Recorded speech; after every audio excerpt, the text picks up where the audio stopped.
K Sudhakaran M P vote രേഖപ്പെടുത്തുന്നതിനിടയിൽ ചട്ടങ്ങൾ ലംഘിച്ചെന്ന് പരാതി. ഒപ്പം കൂട്ടിയ അനുയായി ബൂത്തിനടുത്ത് വരെ പോയി എന്നും മൊബൈൽ ഫോൺ ഉപയോഗിച്ചു എന്നും കാട്ടി ദൃശ്യങ്ങൾ സഹിതമാണ് യുവമോർച്ച സംസ്ഥാന വൈസ് പ്രസിഡന്റ് കെ ഷിജിൽ തെരഞ്ഞെടുപ്പ് കമ്മീഷന് പരാതി നൽകിയത്.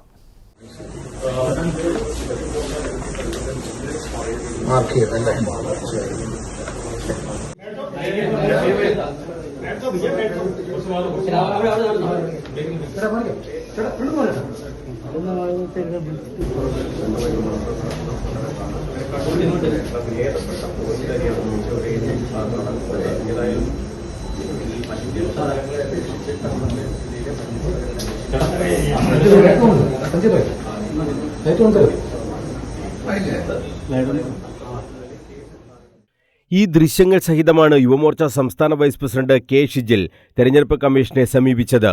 കിഴുന്ന സൗത്ത് UP സ്കൂളിലാണ് കെ സുധാകരൻ MP വോട്ട് ചെയ്തത്. സന്തത സഹചാരിയായ ജയന്ത് ദിനേശിന് ഒപ്പമാണ് കെ സുധാകരൻ പോളിംഗ് ബൂത്തിലേക്ക് എത്തിയത്. മാധ്യമങ്ങളുടെ സാന്നിധ്യവും ഉണ്ടായിരുന്നു. പോളിംഗ് സ്റ്റേഷന് അകത്ത് സുധാകരന്റെ കൈക്ക് മഷി പുരട്ടുന്നതിന്റെ ദൃശ്യം മൊബൈലിൽ ജയന്ത് ചിത്രീകരിച്ചിരുന്നു.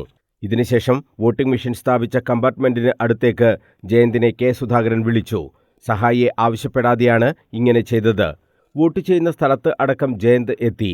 ഇത് തടയാൻ പോളിംഗ് ഉദ്യോഗസ്ഥർ തയ്യാറായില്ല. കെ സുധാകരനും ജയന്തിനും ചട്ടലംഘനം തടയാത്ത ഉദ്യോഗസ്ഥർക്കും എതിരെ നിയമ നടപടി സ്വീകരിക്കണമെന്നാവശ്യപ്പെട്ടാണ് ഷിജിൽ തെരഞ്ഞെടുപ്പ് കമ്മീഷന് പരാതി നൽകിയത്. News bureau, Kannur.